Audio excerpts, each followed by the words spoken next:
यकीन नहीं आ रहा कि हमने पाकिस्तान में एक साई-फाई फैंटेसी विजुअल इफेक्ट्स वाली फिल्म देखी है जो म्यार के लिहाज से हर तरीके से किसी भी इंटरनेशनल लेवल पे compete की जा सकती है।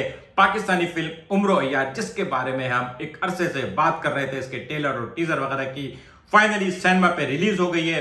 आज ये फिल्म देखी है, आप लोगों से गुफ्तगू चल रही थी, आप लोगों ने भी इसके ट्रेलर वगैरह देखे होंगे और इस फिल्म की हाइप इसकी रिलीज से पहले ही बन चुकी थी। The legend of Maula Jatt के बाद ये दूसरी फिल्म है जिसकी प्री रिलीज हाइप थी और आज सिनेमा में नजर आ रहा था कि अगर पब्लिसिटी अच्छे तरीके से हो तो लोग सिनेमा में ईद वाले दिन भी फिल्म देखने आ जाते हैं।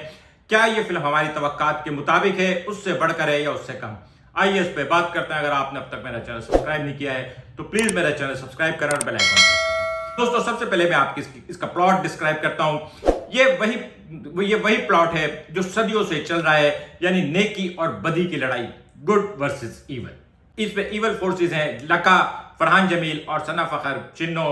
फरहान जमील को तीसरे चांद ग्रहण को एक अय्यार की कुर्बानी देकर वो कुव्वतें हासिल करनी है जिसके जरिए वो पूरी दुनिया का कंट्रोल हासिल कर सकता है, जबकि हमारा गुड यानी अमर उस्मान मुख्तार जो अमर का किरदार अदा कर रहा है, उसको अभी मालूम भी नहीं है कि उसके पास कुछ एक्स्ट्रा ऑर्डिनरी पावर्स हैं।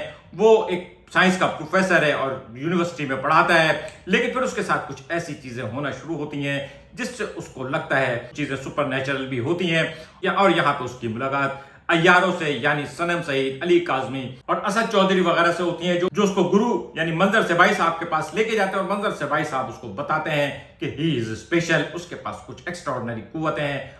शुरू में वो थोड़ा सा रिलक्टेंट रहता है, मानने को तैयार नहीं होता, लेकिन बहरहाल फाइनली वो एडमिट दैट। और उसके बाद फिर उसकी थोड़ी सी ट्रेनिंग होती है। इस दरमियान में लका की फोर्सेस जो हैं वो ढूंढ रही हैं गुरु का ठिकाना और अमर को कत्ल करने के लिए। यहाँ पे वही कहानी के अंदर जो कुछ होता है वो चल रहा है और उसके बाद फिर एक जबरदस्त जंग है। ये तो हुआ इसका बेसिक प्लॉट जो आप लोगों ने ट्रेलर से देखा होगा। हमने कहानी रिवील नहीं की है, सिर्फ एक बेसिक प्लॉट बताया है। अब आते हैं सबसे अहम फैक्टर, वीएफएक्स। इस फिल्म के जो वीएफएक्स हैं वो इंतहाई शानदार है।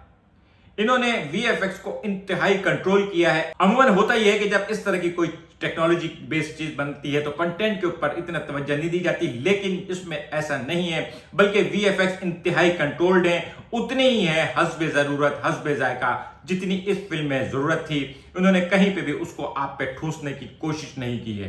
खास तौर पे दो टाइप के जो वीएफएक्स इसमें बार बार यूज हुए हैं, एक वो जो स्मोक का इस्तेमाल है जो यानी इवल जिनों को जिसमें दिखाया गया, और दूसरा ट्रांसफॉर्मेशन। और यहाँ दोनों जगह पे ये वीएफएक्स बहुत एक्स्ट्रा ऑर्डिनरी है। आपको कहीं पे भी वीएफएक्स फील नहीं होंगे या आपको कहीं पे भी मसनूईपन फील नहीं होगा।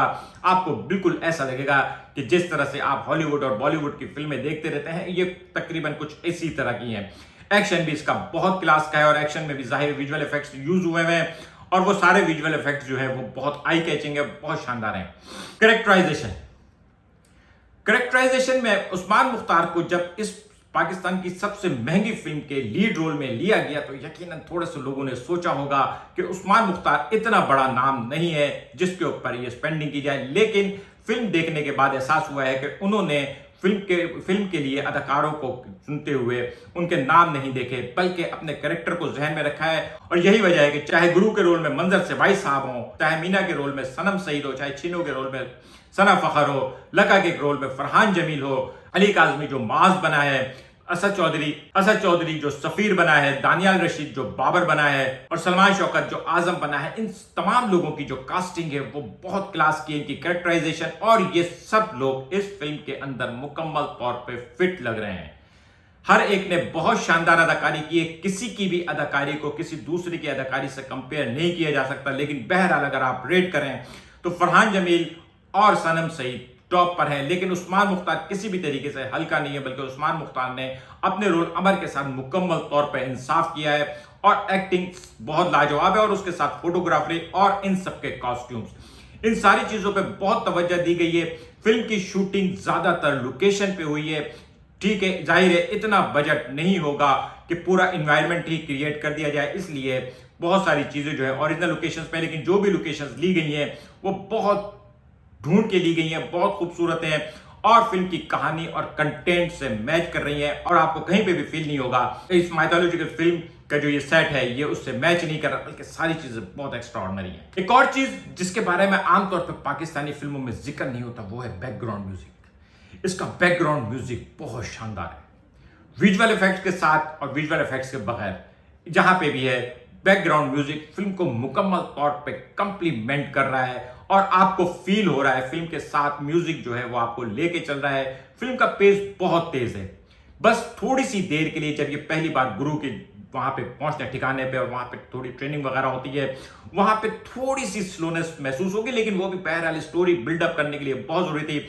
ओवरऑल फिल्म का पेस बहुत है, बल्कि आपको लगेगा कि ये तो इतनी जल्दी खत्म हो गई, थोड़ा और खींचा जा सकता था।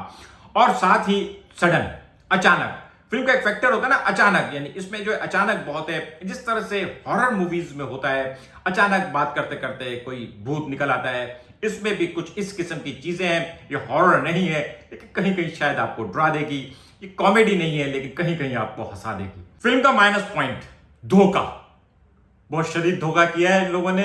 ये फिल्म तो अभी शुरू हुई है। इस फिल्म का नाम इन्होंने रखा था उम्र अय्यार अ बिगिनिंग, और ये बिगिनिंग है। इसमें अभी फिलहाल कोई भी कैरेक्टर नहीं मरा है, बल्कि जो मर गए थे वो भी जिंदा है। खास तौर पे उम्र अय्यार का बाप यानी अदनान सिद्दीकी, जो खुद भी अय्यार था, जो बजाहिर मरा हुआ था, लेकिन एंड में पता चलता है कि वो भी जिंदा है।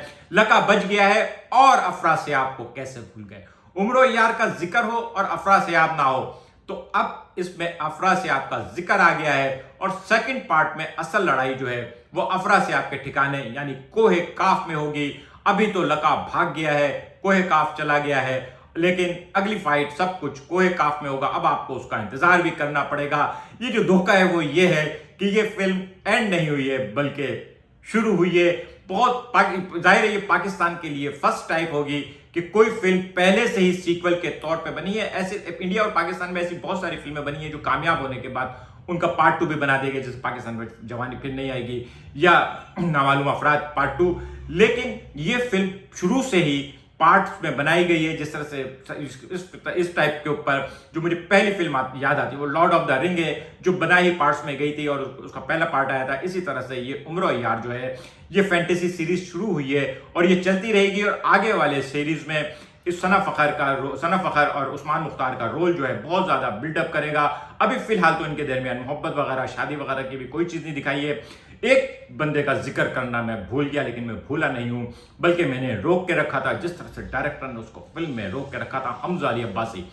हमजा अली अब्बासी का एक बीच में कैमियो है और हमजा अली अब्बासी का जो रोल है वो मुकम्मल तौर पे उसी उम्र अय्यार की तरह है जिन्होंने उम्र अय्यार को पढ़ा है और उन्होंने अपने दिमाग में जो उम्र अय्यार का नक्शा बनाया होगा, उसका चलना बोलना ये सब कुछ हमने जाहिर है जब हम कहानी पढ़ रहे होते हैं तो अपने दिमाग में एक नक्शा बनाते हैं। तो मैंने तो अपने दिमाग में उम्र अय्यार का जो नक्शा बनाया हुआ था, दरअसल हमजा अली अब्बासी जो है वो उस किरदार को मुकम्मल तौर पे पोर्ट्रे कर रहा है। और मेरे ख्याल में अगले सीक्वल में हमजा अली अब्बासी का रोल भी बढ़ेगा, अदनान सिद्दीकी का रोल दोबारा आएगा और इसका अगला पार्ट जो है वो इसके पहले पार्ट से भी ज्यादा शानदार होगा।